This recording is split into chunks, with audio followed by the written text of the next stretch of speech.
Hello and welcome to this week's episode of MT2, Minerva's 2-minute tactics for your procurement.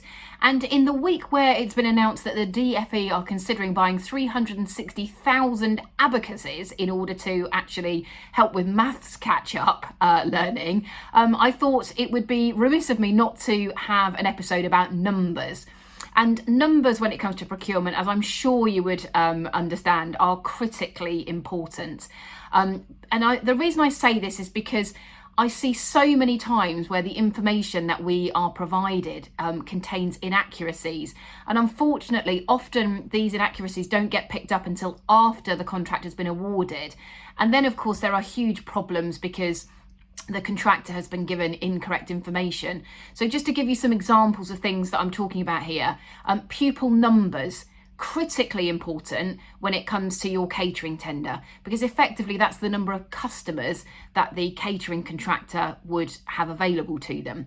So looking at your numbers, not just in the current academic year, but in the years ahead, and trying as far as you possibly can, without the aid of a crystal ball, to predict what your pupil numbers will be is really important. Another area that's hugely important where we've seen problems in the past is your internal floor areas. So the square meterage of your floor areas in your school with regard to cleaning tenders. Most cleaning contractors will be looking at productivity ratios, they'll be looking at the floor coverings, but really they'll be looking at the square meterage of your building. So if for some reason you've given them inaccurate information, that could have a really profound effect on their bid that they've put forward. And if you don't find that out till afterwards, that can cause problems. Another area to look at, planned and preventative maintenance. Do make sure that the asset list that you've got available to you is really up to date. I've seen a few examples where, when a new contractor's come in, they've discovered that actually, instead of there being 15 solar panels on the roof, there's 20, for example. So it's things like that where you need to be really careful.